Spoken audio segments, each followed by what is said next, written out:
As Iola was saying, I'm going to be talking to you about student support and engagement. So that Mentimeter was really, really helpful. And fortunately, I'm covering a lot of what you raised in that Mentimeter. So I'm going to talk to you a little bit about that over the next few minutes.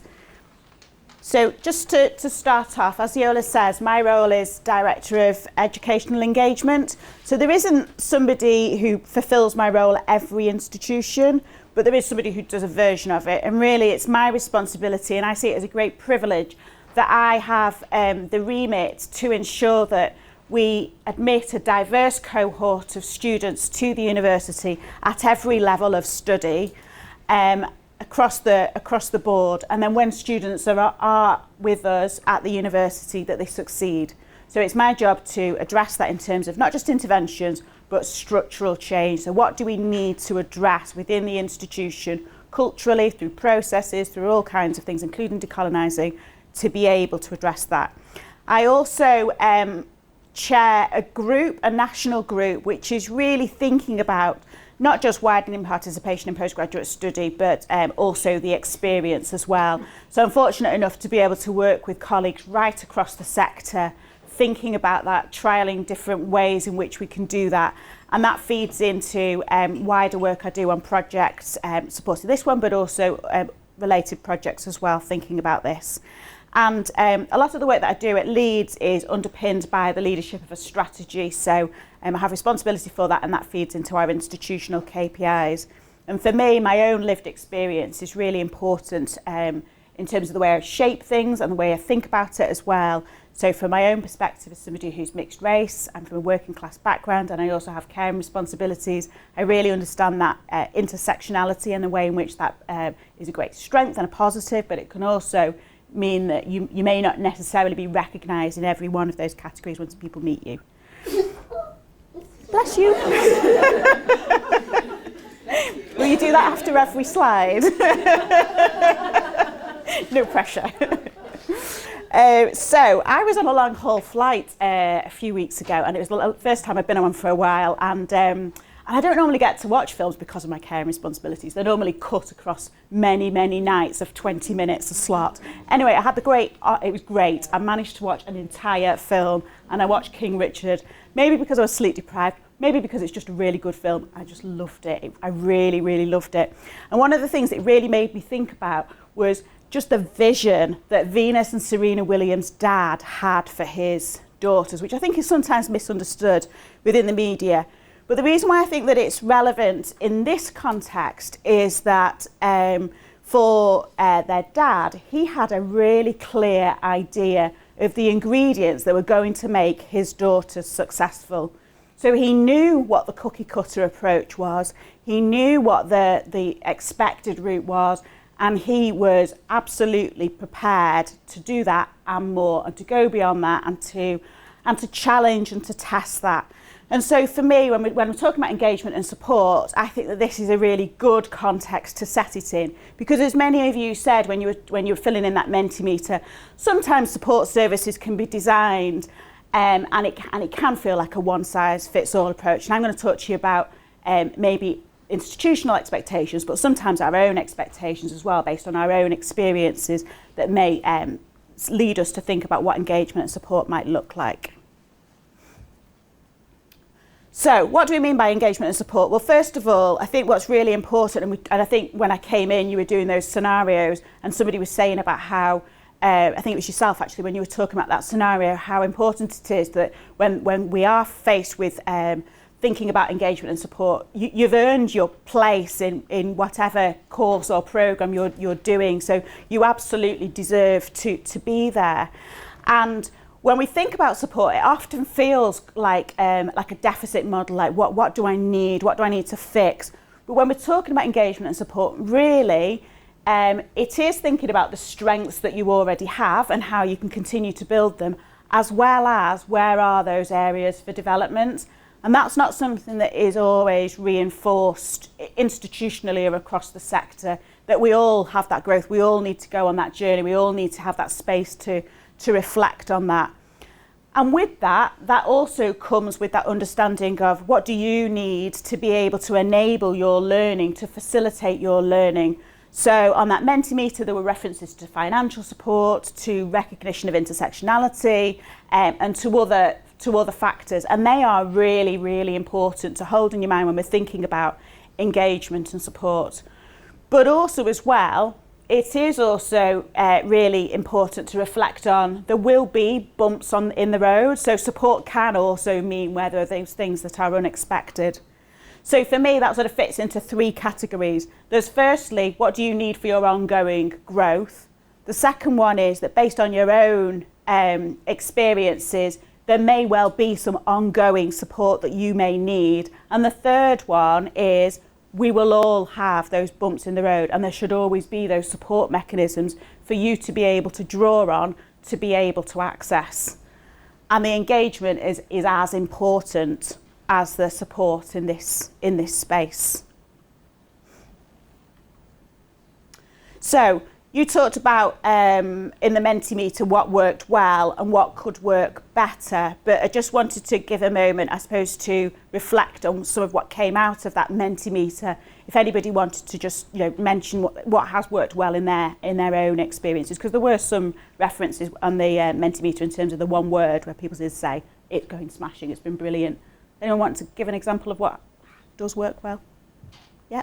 I think for me, I guess just having the opportunity to engage with at Leeds Uni the diversity team, so the different types of opportunities that they've shared, and in terms of like funding, for example, or whether it's just opportunities to share lived experiences. There was a workshop a few weeks ago about that as well. So just like things like that where I think in terms of the engagement, I feel like I am getting that support in that sense. Yeah, brilliant, thank you. And does anybody want to share an experience of what could work better? Because there were equally some experiences where people said it wasn't great. I think between schools, the different opportunities. So I've got a friend, I'm in social policy, a sociology school, and then my friend's in the media school, and she'll send me things, have you seen this for training? And it's available to all these students, but she's getting it and I'm not. Yeah. And it's quite inconsistent. Yes. Different schools, do different things. I think there needs to be more of a uniform approach to what's available to all students. Yeah, absolutely. Yeah, that's a really, really good point. So I'll come back to that in a second. Thank you. So I think that what both of you have described and what comes through the Mentimeter really comes down to that sense of belonging. So to take the example of that inconsistency, it's difficult to feel like you belong or you matter if one person gets a sense of communications and the other person has to hear about it through another route. But equally, we can feel like we do belong and we matter when there are events and there are sessions that are put on that really speak to our lived experience. It makes us feel like we are valued. It makes us feel like we are part of a community and that we are recognised as individuals. And so for me, this quote is a really good encapsulation of what we talk about when we say, it's really important that students feel like they belong. It's about celebrating our individual lived experiences and about feeling like you are part of a community and that you do matter within that context. And that's important from an engagement and a student support perspective. So what support should you expect? Well, I think that in an ideal world, what there should be available to you, and I think to the earlier point, it may be that it's there, but it's harder to access. So it's about what's available to you, and you can get access to it. There should be opportunities to participate in events and opportunities. Some of those may be tailored to your own lived experience, and some of them may well be open and broader. And that goes back to my point about that strength development, the opportunity to develop skills, but also the opportunities to develop student support or engagement that reflects where you are on your journey or bumps on the road as well. There should also be those spaces to celebrate events that are significant to you And that is both in a sort of community and a cultural setting, but also as well in terms of celebrating those key milestones and that sense of community, because for those of you who are in a DTP or a CDT, sometimes that's easier, but it can feel quite different if you might be self-funding or you're on a scholarship and that's quite a small group of students. But that kind of support and engagement in an ideal world should be there. I think also as well, the ways in which we're able to empower our students to be able to build and share events themselves and resources. So at Leeds, and I think through projects like this and other projects, I think one of the great outcomes of it has been the way in which we've been able to enable students to be able to set up events or ideas and opportunities there, because that's where the engagement comes. When we talk about belonging and mattering, it is that feeling that if you've got an idea, you have the availability to be able to go on and set that up, or to be able to run it. And what we find from both an institutional but also a sector perspective, that doesn't necessarily need to be something grand. It can be as simple as being able to organise a lunch or a coffee or a get-together that is important to you. And the second one is to be able to engage in community activity. So community activity can feel like quite a broad term, but it can be about the school or the faculty that you're based in. It can be based on your own lived experience. It can be the local community. But that is the way in which we will be able to develop those skills and grow and be able to address the other factors that I mentioned earlier on as well. So that's what should be there in terms of an ideal world. And I suppose going back to when we asked in the Mentimeter what is available to you, it probably didn't tick all of those boxes. I would say that in a lot of universities it may well be available, but it may not be completely visible. And I think that the more you're raising that and others are raising that and highlighting the way in which that does speak to our own experiences or doesn't speak to our own experiences is a really helpful challenge for institutions. Because it's really easy for institutions, including, I would say for myself, it's really easy to say, well, we put on events, we set a date, but nobody comes. If you don't know about it and you don't get that information, that's not your fault, that's the institution's fault, because we haven't engaged you in it, we haven't been able to work with you on it to understand what would bring you there or not. I would say though that I think through projects like this and through others, there will be mechanisms to be able to identify colleagues across the institution who are able to support in building that programme and want to work with you to advise and what have you. So I think keep in your mind that this is what the ideal scenario should look like, and then reflect back on what might be available, what you don't know as much as what you do know, to see where there may be gaps. And of course, it's not incumbent on you to fix it all, but I think that there is a really powerful voice in being able to challenge equally from our students to be able to say that I don't see this, or it's not something that I feel like I can engage with. And then if we sort of flip it round in another way, I think it's really important that there are opportunities for you to be able to engage and gain support from your peers in the broadest sense, whether it's on your in your school or college or institutionally or in opportunities like this. I think it's really important that there's ways in which you can engage with academic colleagues. There's clearly your supervisor, but there's a much wider infrastructure of academic and professional services colleagues who want to and should be able to engage and support with you. And I think what's key there is, going back to my earlier point, it's not just about when there's a problem. They're there to help you grow and to help you develop and to be able to help you get the most out of your university experience. There's also, and I think this one sometimes gets lost a bit, but there's also the communities within and beyond the institution. There's a much wider community space there, that there's some great opportunities there to be able to do that.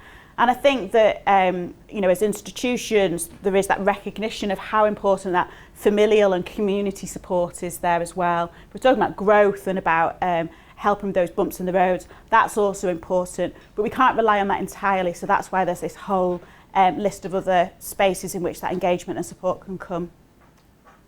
And then just at the bottom, I've just got the language of engagement. And for me, I think this one is really important.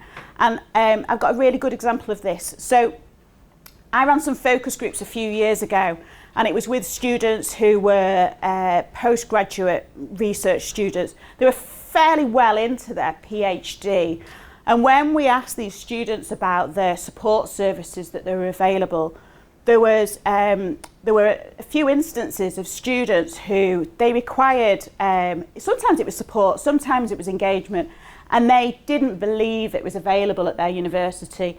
And when myself or others that were facilitating those focus groups were able to say, well, actually, you know, there is a department, those students often didn't know it existed because they knew it by another term or by another name. And I think also as well, what often came out was that a student may want to engage in something or may need support in something. The way in which they described it may not resonate with the individual that they spoke with. So I think what's really important is if you are speaking with your institution or colleagues in there and you want to get that support or that engagement and you don't get that answer straight away, I would say don't assume it's not available, because sometimes it's about that understanding and that language that is often consistently used. It's the fault of institutions in that we get into the habit of calling a service or an opportunity something that's fixed, and we're terrible for using acronyms as well. And then it's very difficult to deviate from that. But it's a really, really important thing, because often there is either that or the way in which a student describes it doesn't always mean that it resonates with them. So I think it's really important not to assume that it's not available to you. So I'm going to end that.